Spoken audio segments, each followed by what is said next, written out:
to this point and the statements of the Foreign Minister, Mr. Choeib, the 15th edition of the BRICS Summit was held in years under the slogan BRICS and Africa, due to the increasing interest to the African continent. So how can African countries benefit from this economic bloc?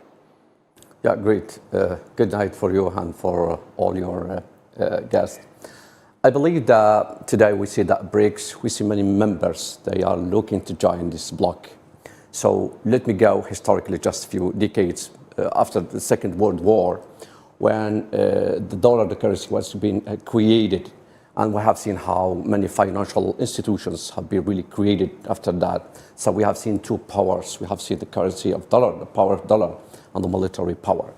So since decades now, and developing countries were looking to join, let's say, International Monetary Fund, they were interested to join many international institutions. But the Western countries were all the time imposing very tight conditions on them. Just to give you an example, International Monetary Fund was imposing many conditions on developing countries, including African countries. So with time, we see for decades, they impose very tough conditions. So in kind of debt, for example, in kind of bank loans, so they increase the rate, the interest rate on them. So by the time these countries, like they say, okay, it's fed up today, we need another alternative. So when the BRICS came up, just in 2009, where South Africa joined the group, the bloc, and 2014, when Development Bank has been created inside this bloc. So we have seen like a rush of many countries, African countries, to take part of this bloc. So African countries are very rich with minerals, with oil, with gas, with many natural resources. They are one of the most rich regions in the world, but they are the poorest region in the world. So what's happening today? These countries are really in a rush. They want to take, it's like a shelter for them. It's out of the international institutions available now. They want to join this club. So this is the question now. There are a number of African countries want to join this bloc. But there is, it's up now to the BRICS 5 members to decide who will be a member of this. I think that what they should do now is to make a setup or to make some conditions how to join this bloc. So they will, I believe they will discuss about the interest rates, how to manage the rates, how to manage the bank. So I think it's a very tight choice at the moment. Algeria wants to join the bloc, Saudi Arabia, Argentina, UAE. So there is a big demand to join the bloc. So Africa, I think, in my opinion, will add a real value to this bloc. But this is the question. Why the African countries want to be part of this bloc? So as I told you before, for more than 6 decades, the African countries didn't get nothing from any international institutions. But what they want now, I think that they want another value. This value is like technology. So they have the minerals, they have everything available. So what was happening before, that the Western countries were taking everything in Africa with a very cheap price. They took it to their, they apply technological advances they have, the European countries or the US or all developed countries. They use those minerals to extract all what they need, and later on, they resell those products 10, 20 times more the initial price. What the African countries looking now, they are seeking for technology from the BRICS.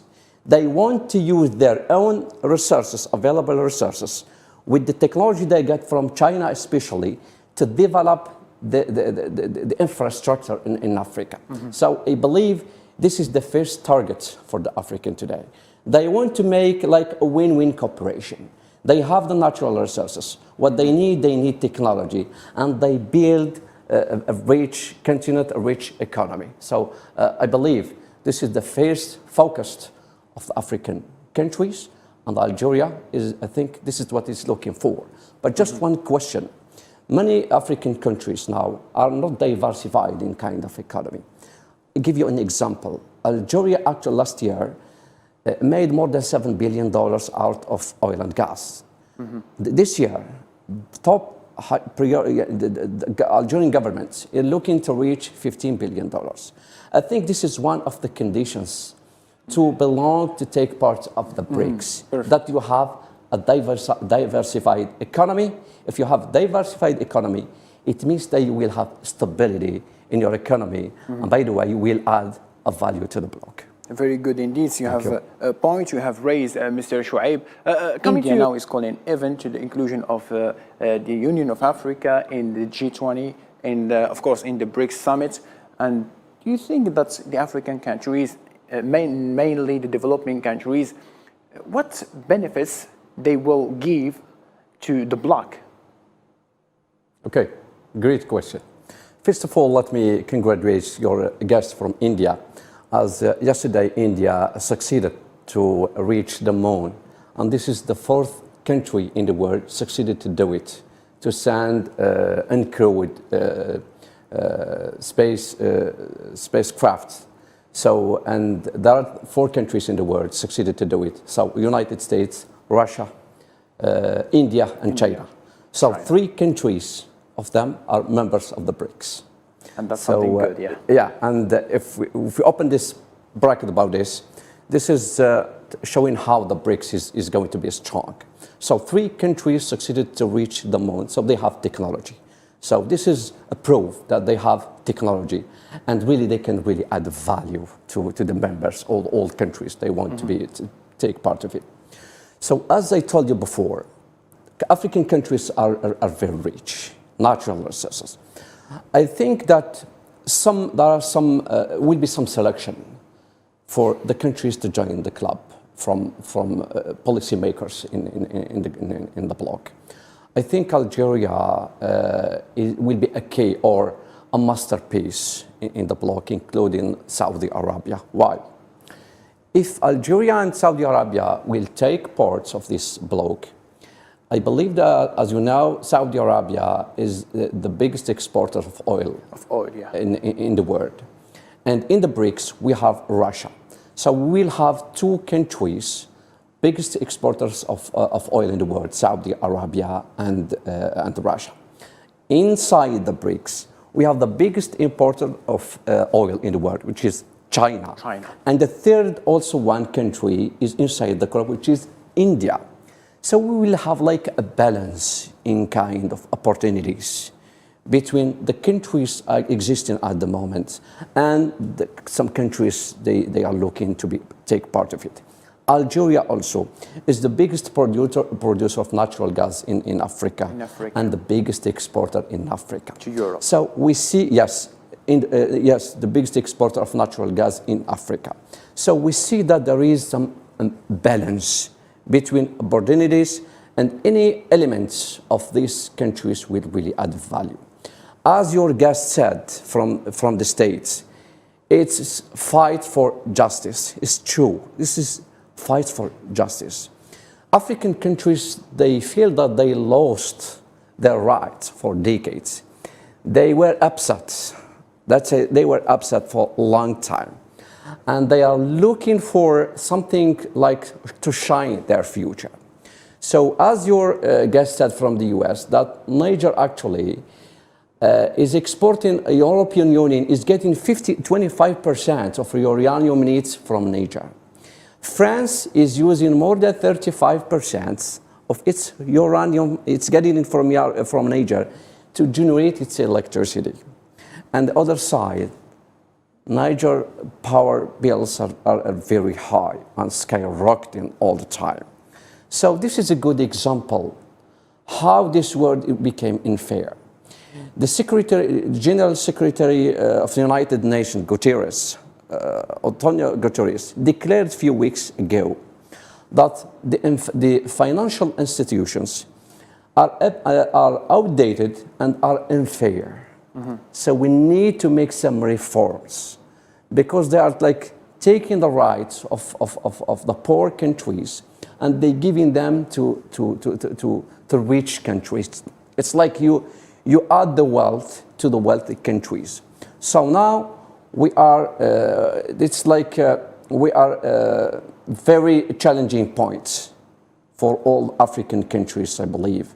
So Algeria, Niger, Mozambique, all this, Angola, all they have oil and gas and minerals. But let me tell you something very important. Why China, for example, why the BRICS are also interested to join some African countries? I tell you something highly important. The future now, the future focused or target is the energy transition. What we see the problems, all inflation around the world, when we see the troubles around the world, are caused by the high energy prices. So the energy transition is the target in the future.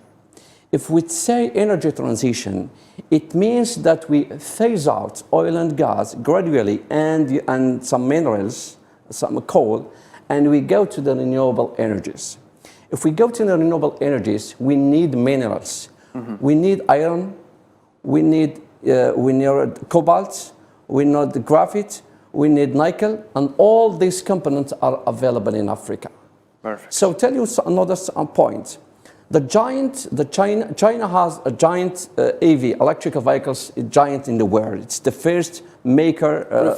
No problem. So just, if we talk about the energy transition, Africa will participate, will add a very great value to the energy transition because it has minerals, and those minerals are used in renewable energies. That's why I think BRICS members, they are looking for African countries to participate, to take members of that. Perfectly understood. We started with you, Mr. Choeib, so we are coming to an end and concluding with you as well. So, Mr. Choeib, tomorrow, I believe, is the day that the summit come to an end, the third day.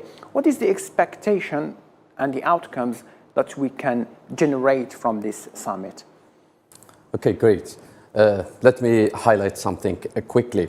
I think that BRICS actually has a very talented and skilled labor and a very cheap workforce. It's very cheap in these countries, especially China and India. So adding new members, developing countries, means we need natural resources, oil and gas and minerals. So with this combination, I believe, this expansion of the BRICS, we pave the way for the multipolar system.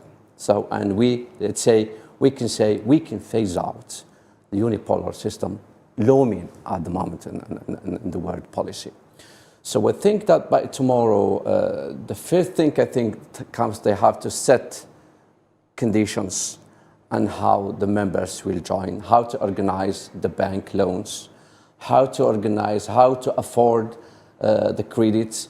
I think it will be some put some organizational conditions. So I think it's in the setup condition at the moment, and I believe they will month will have deep discussions between the BRICS members, and will be selection how to get more members, and I think that the selection will be very accurate because there will be no errors. If you make a mistake today, you will that mistake will take longer to repair it. So I believe that we are in conditions now, very tough conditions. The world is passing a very critical economical crisis. So I think we have to be self-organized and well target-orientated to finally arrive to a good living conditions on the all. We live in a multipolar system and all populations will benefit of that. Mr. Choeib, thank you ever so much for being with us here in our studios. My pleasure.